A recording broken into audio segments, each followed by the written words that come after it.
start with your top areas. If you've done some work already, it sounds like you've had quite a bit of painting work in the past. Go and figure out which areas you've done a lot of work in. Get some signs, ask to put them up at the customer's house that you painted, put some flyers out, knock on some doors, and drum up some business that way. That's the cheapest, lowest cost, easiest way to just get more work really quickly. When your leads are low and your sales are slow, who you gonna call? Brush Buster.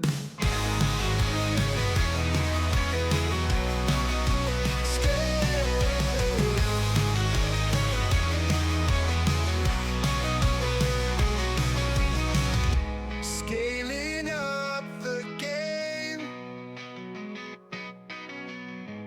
Big projects, friend. What is up, everyone? Mike Gorhickman here, founder of paintergrowth.com, and you're listening to the Painter Growth Podcast. And this is an exciting episode because I'm with a longtime friend of mine and brand new brush buster, Mr. Kit Lyons. What's up, Kit? Hey, how's it going, Mike? I'm awesome, man. I'm super excited. When I got the text from Jesse that you wanted to come do some coaching with us, I got super excited, and it happened yesterday. And we wanted to do a brush buster today, so we got you on. So yeah, that was quick. Love it. Throw me right into the fire. Yeah, absolutely. But you can absolutely handle it. So let's just so our origin, we started out doing the student painters back in like the early 2010s. I think you were like 1 year older than me, 1 or 2 years. Yeah, just before you. Older. Yeah. So so we came up doing that and partying when we were young, and then growing up and running our own respective businesses. So what have you been up to since then, business-wise? So I stayed with College Pro, I think, a little longer than you. I went on through the general manager route to do some coaching with the franchise partners. I did that for a couple of years with College Pro painters, and then ran a business with my wife. At the time it was my girlfriend, now my wife, and we ran a business for a bit. Loved it, but realized that the franchise world in the student world wasn't going to be for us forever. So we ended up moving on to franchise world with Modern Pure and Shack Shine. So started a couple companies since College Pro, and one was Shack Shine, and we started that up in 2016. Ended up growing it up to about $2 million in annual revenue with a couple partners for that one, and then simultaneously running Modern Pure, which is a duct cleaning company on the island, doing that remote, and got that up to 7 figures as well annually. So just kept the same train going, I guess you could say. Yeah. And then that's awesome. So what did you find applied from like the student painting life to O2E and the Shack Shine franchises? It's the systems, right? Like you learn so much when you're in the student world. You don't know anything. You're new to life. You're just coming out of university or college, and you're just sort of taking it all in like a sponge. But it's, as they say, it's like one of those fire hoses. You just get doused and doused and doused. You're like, okay, what did I pick up at my first year? Okay, try to apply it your second year, and you're like, you didn't even really have time to reflect on what you learned. And then once you leave that sort of incubator, you really learn to understand and appreciate what you did go through in that world. And so then it sort of translates to everything else in another business, right? From hiring to firing, to managing, to leading, to sales, marketing, operations. You just go through it really quickly, really fast. And you get to realize that it slows down in the adult real world. You don't have to go 1,000,000 miles a second every day to make your 8-month business start up, operate, produce, profit, and close down. You get to actually do that year in, year out with the next thing. You get to stabilize things, add systems, to make it a business that works for you. Yeah, I like that. That makes a lot of sense. So would you say the second business was easier or harder than the student business? There's a bit of both, right? Like you've got to pay your own way with your adult business, right? Like there's no mom or dad helping out. There's no, oh, you're a student, I'll just give you some business. This is a cute little thing to do. So college pro was definitely harder because you've never done it before. And then the second phase of business was harder because you've got a lot more competition, right? You've got to compete against the next guy that's looking to put bread on the table for their family. And they've probably been in the industry for longer than you because you just got into it or whatnot. And so it's like, how do you separate yourself from the next guy? So that was harder. Recruiting has got harder year in and year out since back in college pro time, I'd say. There's always so many students to pick from. And now when you're looking to recruit and hire now, you're looking for the A talent that's going to stay for years, not just for 4 months, right? Anyone can keep someone for a couple months, but to keep someone long term, like we had a guy that started with us and basically ended with us and is still there with the company. So, and we had a couple guys like that. It's just you don't get everyone is that same caliber and same character. But when you have those guys lock in, that just helps the business grow and scale. Yeah. Yeah, that makes a lot of sense. So now, I mean, you sold your business and you took a few months off. How long did you take off? Almost a year. Friends joke that it's been 6 years, but it's been a year and 4 months A year and off 4 of months. actual work and making money. But yeah, so I sold Shack Shine and then we actually sold Modern PR at the same time. And before that, I had an e-commerce store that I sold during that time just for fun. So like 3 exits in a short period of time. Yeah. Yeah. It was a little bit chaotic.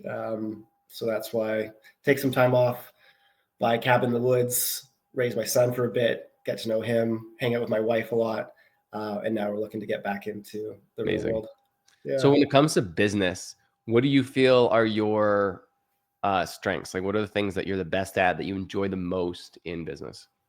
Oh, probably the team building, I would say would be, and the motivation behind that and the cohesiveness of the team to get to a certain goal or vision. I mean, one of my favorite moments was when we built a Christmas light totem pole. And every time we hit a certain mark, we'd turn the light bulb on and we surpassed our goal by 20%, which was already a stretch goal. And we beat our stretch goal by 20% because the team just got completely behind it, built up. Everyone was doing marketing together. Everyone was doing sales together. Everyone was doing production together. Everyone was just working together. And that was probably the best 4 months in Shack Shine that I can remember. And it was just because everyone came together to work towards something.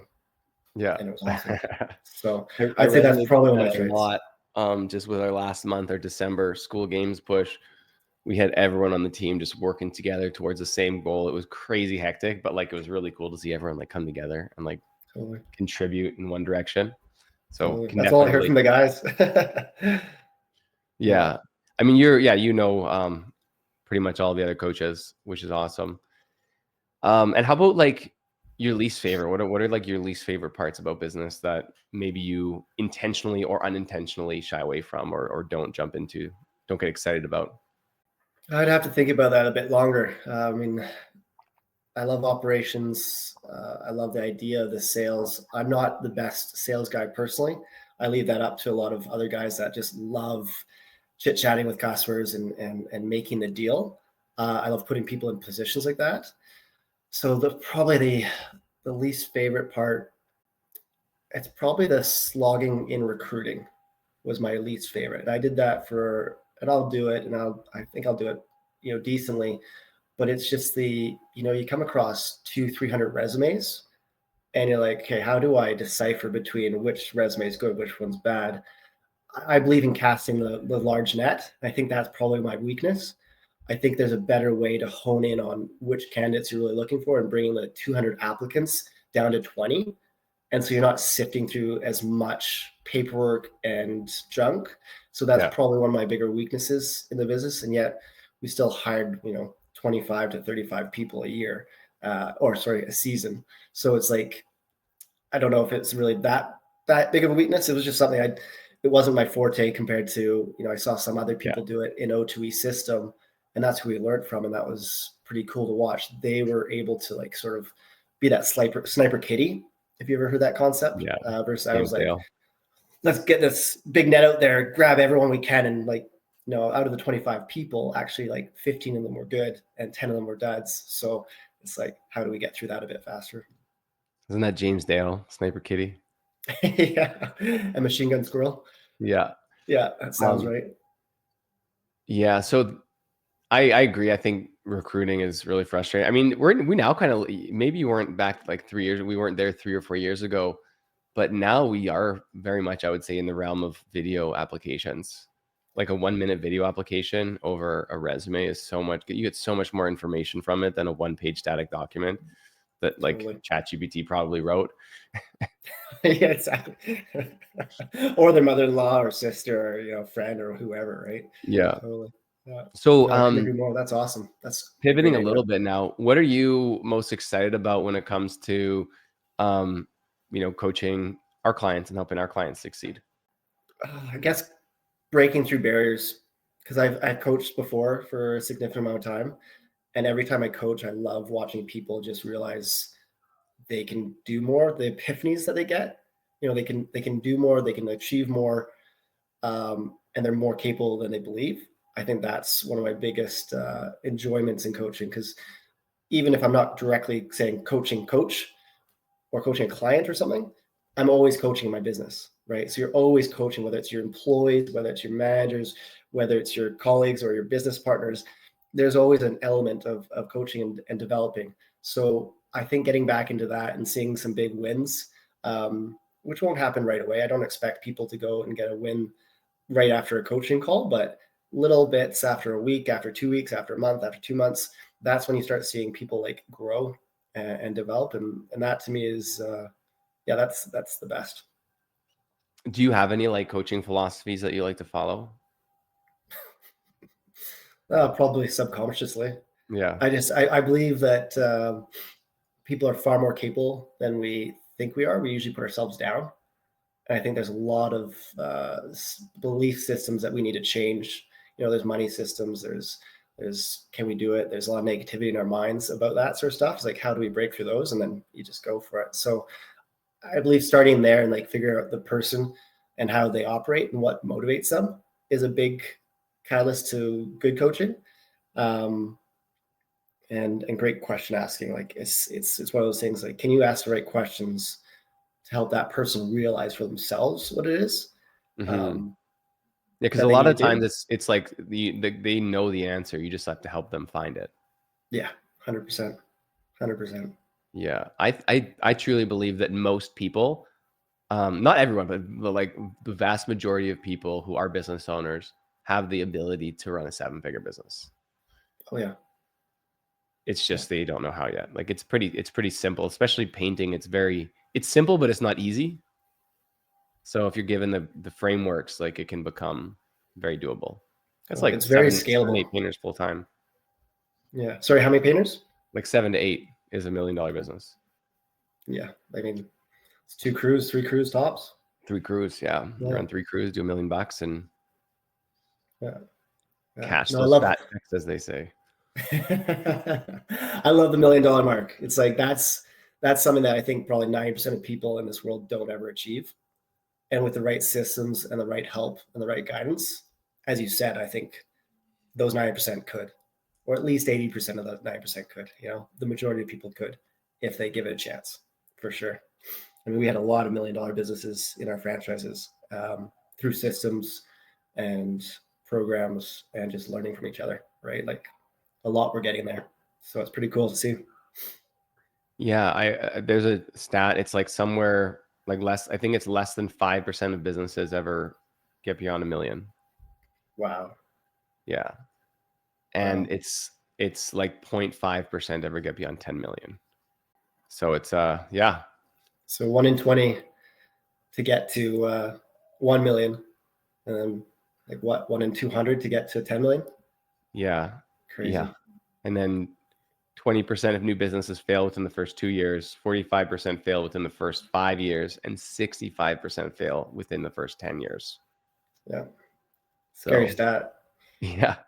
Um, you can either look at it as scary or you can look at it as opportunistic. You're like, all my competitors are going to be gone. Yep. I'm going to be the one surviving. You just got to stick it out. Yeah. You want to jump into a letter? Sounds great, man. Looking forward to Okay. it. So I'll read this first one. Basically, how it works is we read the letter. So if anyone wants to submit a letter, I can't remember how. I think there's a link in the description for a Google form or it's something like that on how to submit a letter, and then you can submit it. You can put your name or choose to be anonymous. This next person chose to be anonymous, and then you can have your letter read and question answered on the next Brush Buster episode. So, dear Brush Busters, I'm gonna try to do my best with this lingering cold here. I'm a painting contractor in Southwest Florida, balancing my business with a full-time job as a firefighter. Painting on my days off has been rewarding, especially after being let go from a previous gig for doing side work, which ultimately inspired me to start my own company. I resonate. I've been fired for having a side gig too. It's been a year and I've been fortunate to stay busy painting for guys at the fire department and their referrals. Right now, I'm consistently booked 2 to 3 weeks out. It's just me handling the jobs, though occasionally I bring someone from the station to help out. I'm getting to the point where I know I need to hire a helper or even start building a crew, but here's where I'm stuck. So there's 3 questions. 1, how do I manage an employee with my 24-hour shifts at a firehouse? 2, how can I find more jobs beyond referrals to keep steady work coming in? And then 3, what's the best way to transition from working solo to leading a team? Thanks for all the great advice you share in the show. And that was anonymous. Awesome. So what are your I mean, we don't have to jump straight to the answers yet, but what are kind of the thoughts that come around that type of story? I mean, well done. That's awesome. I mean, you're a hustler. You're going for it. You're not just leaving it in someone else's hands, right? Not only you're working full time as a firefighter, saving lives and stuff, but you're also adding to your income and your family's wealth by doing extra work on your days off, which aren't days off anymore, and you're enjoying it. So that's my first thoughts. Yeah, absolutely. It sounds fun. Sounds busy. My brother's a firefighter, so I get how it can be with the uncertain schedule and the night shifts and day shifts and all that stuff. So, yeah, totally get it. So the first question, how do I manage an employee with my 24-hour shifts at the firehouse? The first thing that pops in my mind is that they need to be a fairly autonomous person. And you need systems in place when it comes to customer communication and understanding scope. Because if the painter needs to get a hold of you during the day and you're like on a call, there's no way that you can answer and give them clarity. So having a good CRM, like something like Drip Jobs, where you can integrate that, like have that software with a clear work order, clear description, what needs to be happened, customer expectations, so that you aren't required in order to get you're just not going to be needed, right? So you need like that independent worker and then the clear communication systems. What do you think, Ed? Yeah, I mean, that's awesome answer. Ditto. Basically, when you're on your shift, you can't take calls because that's not part of your job. So you need to have someone that's independent, able to think on their own. You're gonna have to spend some time training this person or hiring the right person for that. And then when you're working with them, you're not gonna start having them autonomous on their own right away. I think what you're gonna do is have them work with you while you're on site for a little while. So it might take a couple of weeks, might take a month before they're able to get going on their own. Yeah. It's going to be, so when I think about this situation, a lot of the times, like, I think this is a pretty clear example of like, it's almost impossible to have your cake and eat it too. So something is going to give, something is going to suffer. And you just got to you get to choose what is going to suffer.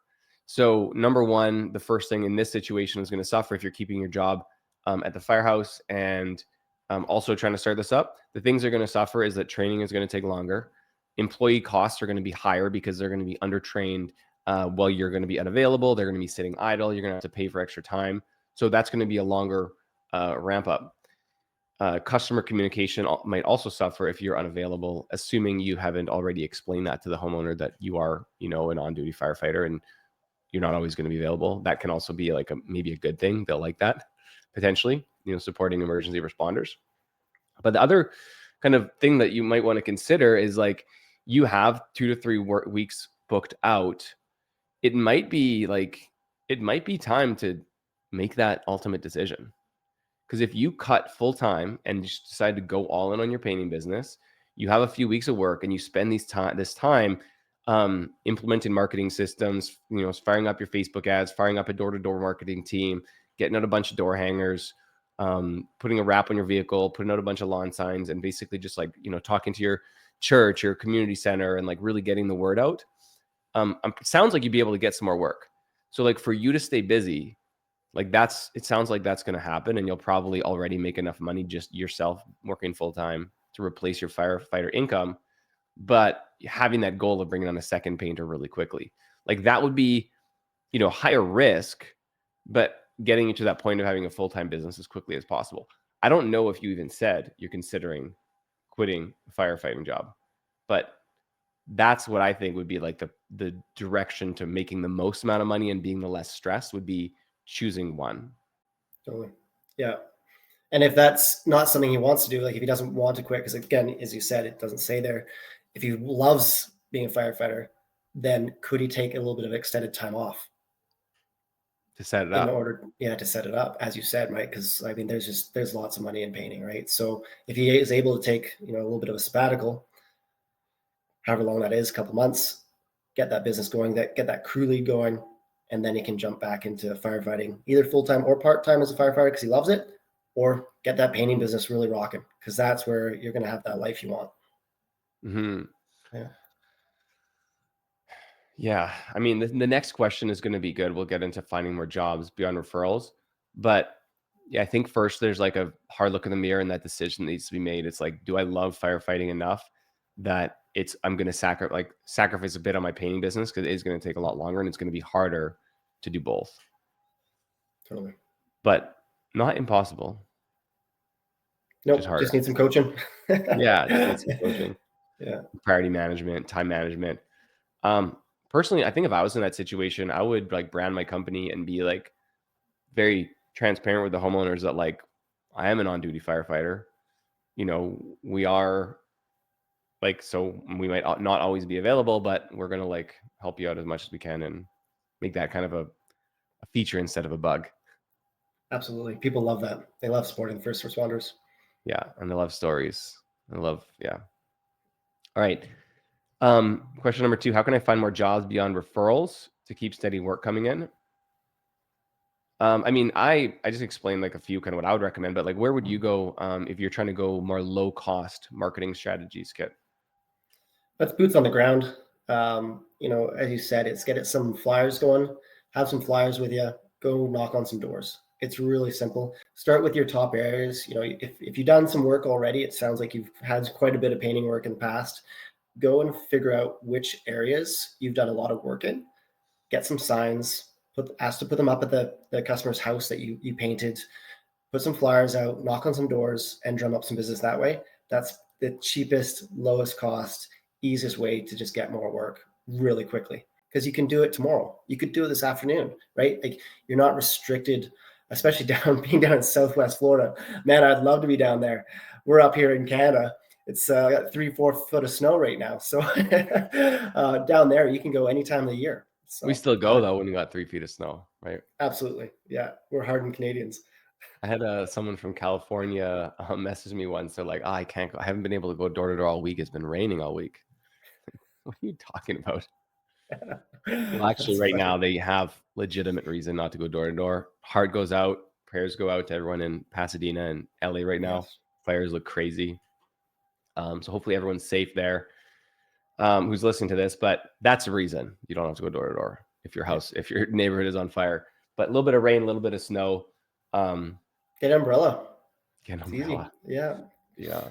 I've actually found more success when it's raining out going door to door. So we've actually had clients in Florida who have marketed after a hurricane and gotten insane amounts of work, just crazy amounts of work. So even right post hurricane, it can be a good time down there. Now, if you would rather spend, so there's 2 things you can do in marketing. You can either spend more money or you can spend more time, and it's like a direct trade-off. So you can spend more time and less money by doing the boots on the ground stuff, or you can spend more money and less time by doing things like Facebook ads and Google ads and like Angie leads and things like that. Yeah. I would, in that order, like I would say like Facebook ads probably first, or like we teach Facebook ads, or you can find an agency if you have, significant money to spend, but I'd recommend just like learning how to do them yourself. It's not that hard. Or Google ads can also be a really good thing. But again, they're not going to be as quick and as high return on investment immediately as something like door-to-door and boots on the ground marketing. Yeah. And then if you are able to combine both, that's just the best, right? Yeah. You can get some ground game going in the area that you're actually targeting online as well. Like, I mean, then you're just capturing everything. It does, I'm sure you've probably said this on the podcast before, Mike, but I think it's something like 27 instances someone needs to see you to actually remember you as a business. I Yeah, don't think number it's changes all the time, but something like that. totally right. Like it's somewhere between 9 and 100, right? But it's not zero, right? They need to see you. They need to see a sign. They need to see your car driving by with a wrap. They need to see a flyer. Then they see you online. Like then like I can't remember where I saw you last or how I saw you, but I know you, right? And you get a little bit of a reputation that way. That's how you build it up. So start low cost if you don't have a ton of money, and then build it up as you get a bit more money, profits from the jobs. Add that back into other avenues of marketing, as Mike said, 100%. Yeah. Oh, this is already giving me like goosebumps, Mike, being back. I love this. This is great. I was going to be a little Business bit is more of a rough road on this podcast at first, but it's just like riding a bike. It's pretty easy. Yeah, it's fun. Business is very simple, right? We choose to make business complicated, but it is pretty simple. Yeah.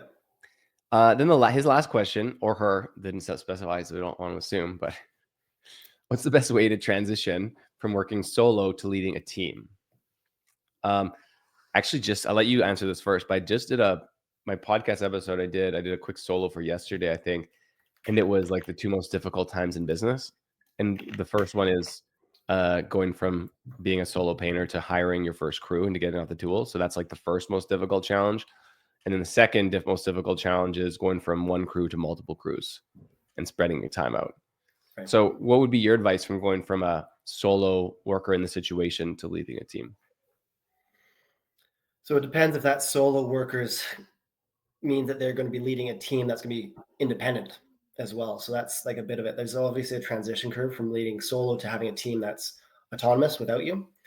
But the first thing you do is you got to get some applications, and you got to try and find someone that fits someone you want to work with. Like I wouldn't just hire the best person with a bad attitude. I would look for someone that's coachable, that wants to learn, wants to develop. Because even if they're just going to be a painter and they don't want to move up to a lead painter or a production manager or an operations manager in your business down the road, that's okay. But they have to be someone that's open-minded to getting feedback and learning how to do things the way you want them done, and also being open to suggesting different things that they might think are better to do in the future. So it's finding that right person. You don't have to wait and go and, oh, I need to go through 100 applications to find the right person. You'll know if you drive with them. You can ask a couple simple questions to get to know if they've developed before, if they've grown before in different places. But that first person can be a really big benefit to you, or it's going to be a great learning curve anyways. If they're the wrong person, you're going to figure that out pretty quick. Yeah. And it comes I think to what like we call that is the get it factor. Do they get it? Yeah, there you go. Yeah, that's right. Name for it. I think the other really important component when choosing this, it's not choosing this person, but it's, I think, becoming the leader that you need to be to have an independent crew. When someone calls you, when an employee calls you, hey, Mike, we're out of paint. What should we do? Oh, here, let me run to the paint store and I'll get it. You just sit right there. Is there a couch? No, sit on the bucket. I'll be right there. Wait, I'll be 45 minutes. Or like, all right, you're out of paint. What do you think you should do? Well, I could call the paint store and order another gallon. Okay, why don't you try that? It's like yeah, right? Exactly. You like how you respond and the amount of ownership that you give to your painters will be the amount of ownership that they take and the expectations that they have. Totally. And it doesn't just stop there, right? Everything. It's like if you start solving their problem, like even like I have children, you have a son, but not quite at the age yet, but like I have a 3 and a 5-year-old. If I solved everything for them, they would just look to me to solve everything, to continue solving everything for the rest of their lives. Yeah, so he's got to let the fires burn. I had a client tell me that he'd actually turn off his phone from like 10 till 1 because he didn't either turn off or just didn't answer his painter's calls because like they can. And then if they like double dialed, he would answer, right? If you called back a second time, but like if they just call, like they'll probably be able to solve it. Totally, because that's our first reaction as humans, right? It's like, hey, who can I ask for help quickly? I don't want to make a mistake, right? And if you, as a leader, reprimand people for making mistakes, that also will lead to them being more fearful, more worried, and they're going to make more mistakes or not do things as easily, not be as autonomous. That's the fires you're talking about, I think, Mike. Right? Is making mistakes and having issues come up. And cool, that's a learning curve. Let's figure that out for next time. Now you can move on and make decisions. But Yeah. yeah, it's very much like raising kids in that way for sure. Yeah. The three most powerful words that you can tell one of your employees: I trust you. Right? Well, what do you think I should do? I'm not sure, but I trust that you'll make the right decision. I trust you. It's like, okay, we'll figure it out. Like, and they're like, oh, okay. Like, people are most people are pretty smart, Yeah, right? If this was your company, what would you do? Just ask them that, right? It's not rocket science. It's totally. leadership. Totally, but it's exciting time to go from a solo employee in your business to getting the first team member and then the second team member and the third. And there's going to be so many like little bumps in the road and you're going to learn so much as you go. But it's so fun to actually start having some time back to yourself where you're not on the brush, not painting, and actually working on the business. That's really where the fun starts. Getting off the brush and start working on the business to grow it, market, hire some other people to do other And things making in the money when business. you're not on site. Totally. Yeah. My favorite, I know you got to get going here, because you're also on dad duty, but one of my favorite metrics that I always like to track every Sunday when I would do my finances is I would track contribution margin per hour. Yeah. And that was my favorite number. Basically, what that means is how much gross profit did I make every hour that one of my painters was working for me. And I would want to keep that kind of between like $30 and $50 an hour. So if I had three painters working for me, I was making like 100 to 150 bucks an hour in gross profit being off the tools. Yeah. So if you can get to that point where you know your gross profit per hour, it's like, or contribution margin per hour, it's a beautiful spot to be. It drives you to, oh, one more employee, right? Like it shows you what you can make. You don't have a limit at that point. It's the limit is on you on how many employees and how much business you get. But your hourly doesn't have a limit anymore. Hourly Yeah. as an employee has a limit, right? You can only Your sales and get so marketing much in a machine. raise. Exactly. Exactly. Yeah. Sweet, man. This has been great, Yeah. Mike. Yeah. Exciting story. Exciting. Reach out if you have any other questions. And Kit, stoked to bring you onto the team. And you guys will be hearing some more of Kit in the future. See you guys soon.